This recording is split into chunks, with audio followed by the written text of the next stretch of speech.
अधिकारियों, ये वो गरीब का ठेला, ऐसे 150 परिवार के ठेले तोड़े गए हैं। आज बेरोजगार भूख की कगार पर खड़ा हो गया है। कैंट बोर्ड 2006 का जो कानून है वह कहता है कि अगर कोई रिक्शे ठेले या कोई खुदरा व्यापार करने वाले से आपको तकलीफ है तो धारा 280 के तहत आपको उसको नोटिस देना पड़ेगा। नोटिस की तामीली के बाद भी अगर वह नहीं हटते हैं तो आपको धारा 283 के तहत आपको जुर्माने की कार्रवाई करनी है। उसके बाद भी अगर वह नहीं हटते हैं तो आपको उनकी संपत्ति को जब्त करके अपने स्टोर में रखना है। उसको तोड़ने का अधिकार आपको नहीं है। जहाँ एक तरफ कैंट बोर्ड के अधिकारी चोरी और लूट का सामान खा रहे थे, वहाँ कल जबलपुर के 150 गरीब परिवारों में चूल्हा नहीं जला।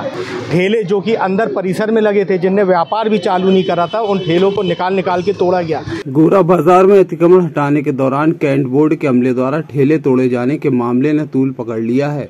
इसे लेकर कांग्रेस के बैनर तले मंगलवार को ठेले वालों ने कैंट बोर्ड कार्यालय का घेराव किया। ठेले वाले अपने टूटे ठेले लेकर कैंट बोर्ड कार्यालय पहुंचे थे। उन्होंने कैंट बोर्ड के अधिकारियों से ठेले जब्त करने की मांग भी की। कांग्रेस नगर अध्यक्ष सौरभ शर्मा ने कैंट बोर्ड के अधिकारियों को ज्ञापन सौंपकर साफ शब्दों में चेतावनी दी है कि 24 घंटे के अंदर ठेले वालों के नुकसान की भरपाई की जाए और उन्हें मुआवजा दिया जाए, वरना बड़ा आंदोलन होगा। देखिए, सबसे पहले तो ये बताना चाहता हूँ कि कल कैंट बोर्ड के अधिकारियों के घर में जो खाना और सब्जी बनी वह चोरी और लूट की थी। जिस फलों को उनके घर परिवार के बच्चों ने खाया वह भी चोरी और लूट की थी। जहां एक तरफ कैंट बोर्ड के अधिकारी चोरी और लूट का सामान खा रहे थे, वहां कल जबलपुर के 150 गरीब परिवारों में चूल्हा नहीं जला। पूरे जबलपुर ने देखा कि किस तरीके से कल सुबह सुबह बर्बरतापूर्वक कार्रवाई की गई। ठेले जो कि अंदर परिसर में लगे थे, जिनने व्यापार भी चालू नहीं करा था, उन ठेलों को निकाल के तोड़ा गया। वहीं दूसरी तरफ कैंट बोर्ड 2006 का जो कानून है वह कहता है कि अगर कोई रिक्शे ठेले या कोई खुदरा व्यापार करने वाले से आपको तकलीफ है तो धारा 280 के तहत आपको उसको नोटिस देना पड़ेगा।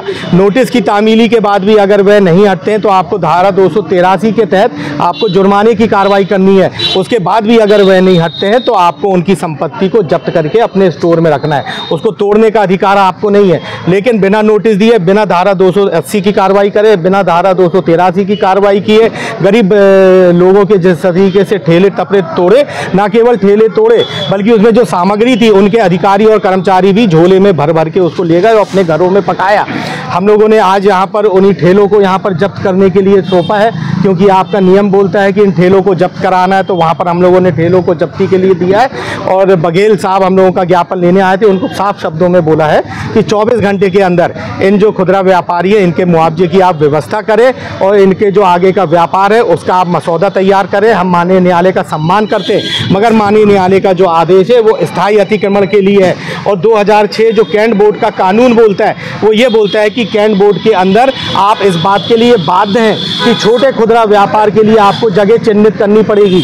यह खुदरा व्यापारियों के लिए सुविधा नहीं है, यह उनका अधिकार है और कैंट बोर्ड इस बात के लिए बाध्य है जो कानून 2006 कैंट बोर्ड बोलता है। लेकिन आपने कहीं उनके लिए व्यवस्था नहीं करी है और दूसरी तरफ आप इस तरीके की कार्रवाई कर रहे हैं। ये तमाम बातों को लेके उन खुदरा व्यापारियों के साथ, गरीब जन के साथ आज हम लोगों ने कैंट बोर्ड का घेराव करा है और साफ शब्दों में 24 घंटे की हम लोग ने चेतावनी दी है। इनके मुआवजे की व्यवस्था करें और इनके पुनर्व्यापार की व्यवस्था प्रारंभ करें। कल जो कैंट बोर्ड के द्वारा गरीबों के ठेले को जो गुंडागर्दी के हिसाब से तोड़ा गया, ये पूर्णतः कल जो सदर कैंट क्षेत्र के लिए काला दिवस के रूप में मनाया जाएगा। पर आज नगर कांग्रेस कमेटी के सम्मानीय अध्यक्ष सौरभ शर्मा जी के नेतृत्व में हमेशा कांग्रेस ने गरीबों की बात उठाई है और आज हम लोग ने विरोध प्रदर्शन किया है कैंट बोर्ड में। और साहब सम्मानीय नगर अध्यक्ष ने चेतावनी दी है कि इन व्यापारियों को इनका मुआवजा नहीं दिया जाएगा तो मैं अनिश्चित धरने में बैठूंगा। इनके लिए जो लड़ाई लड़ना पड़ेगी लड़ेंगे। पर आज जो नियम के तहत जो कैंट बोर्ड ने जो काम किया, एक और कैंट बोर्ड इन व्यापारियों के लिए फुटकर व्यापारियों को 10-10 हज़ार रुपये का लोन दिलवाती है और दूसरी ओर जब बेचारों का जब धंधा जम जाता है तो नियम के तहत उनके साथ कार्रवाई कर दी जाती है, जो कि पूर्ण तरह गलत है। हमारे कलींदे केट खाली सब उठा कर उन्होंने डाल दिया नीचे दुकान। अब बाबूजी बताओ हम कमाए हैं ना तो हम खाएंगे कहाँ, 4 बच्चों कैसे पालेंगे। हम लोग थोड़ी सी दुकान लगाते वो तोड़ फोड़ जाते तो हम कहाँ में कमाए खाएंगे। क्या कारण था, कुछ बताया था कि ऐसी बताई थी तो हमने नहीं लगाई दुकान, ढाक के धर पर डाल फल की कम 20 साल हो गए, 20 साल से लगा रहे हैं हम लोग दुकान में। 20 साल से ऊपर हो रहा है हमको दुकान। पहले लगाते स्कूल के पास से हटाया तो गए हम उधर से भी हटाया तो हमने वहाँ टिंगा बनाया गोरा बाजार के पास। ये बस अब आए हो तो बता दो कि भाई हटा लो, अलग कर लो, ला और तुम लूट करने लगे, जो क्या बस समस्या है। कैसे करते थे? हाँ, ठेले से करते हैं और कहाँ से नीचे भी पलटा लेते, सेलाम भी रख लेते हैं। ब्यूरो रिपोर्ट, टीम पल पल इंडिया न्यूज।